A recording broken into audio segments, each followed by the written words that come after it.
So, hello everyone! This video, papakita ko sa inyo yung aking mga gulayan sa bakuran. So, meron tayo guys ditong talong. Ayan. Yan yung mga bunga guys. 5 puno yan lahat. So, eto, 1 year na siya dyan nakatanim. Pero, continuous pa rin yan magbunga. And then, meron tayo ditong naka-hydroponics na cabbage.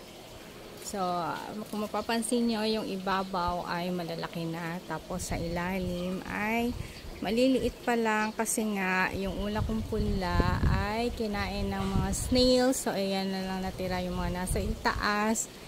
Ayan, kaya nauna silang itinanim guys. Tapos, itong pangalawang punla ko na yan sila. So, naghintay pa ako ng 14 days para ma-transplant sila dyan. Kaya na-late sila ng paglaki. So, okay na rin para hindi rin sila sabay-sabay na lumaki kasi hindi naman natin sila sabay-sabay din harvest. So, mag-harvest lang tayo kapag meron tayong lulutuin. And kung merong kapitbahay na gustong bumili. Ayan, guys. So, aking napakakit na talong.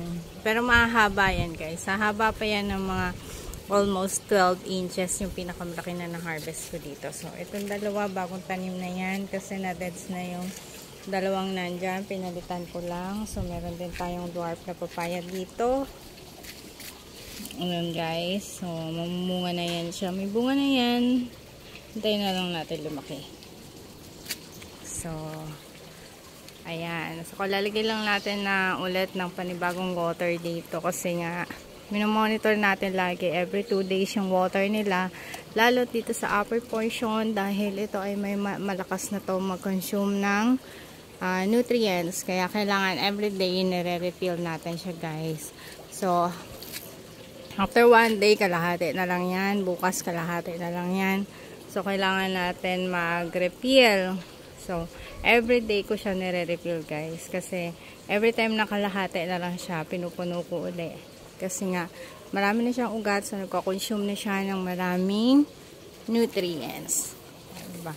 Ang lusog-lusog niya. And then, I didn't expect na mabubuhay ang cabbage sa aking hydroponics. Kasi, usually, ang aking ginagamit ay, actually, ang aking tinatanim ay more on pechay, mustard, and ano pa yung isa?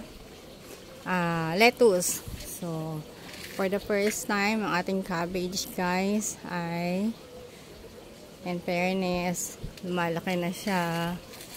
Ayan. So, this is 30 days in planting.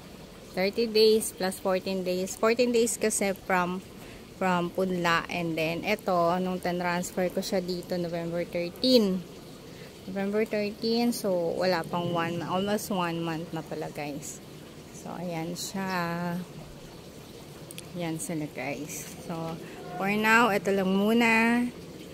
Follow me for more videos. Thank you.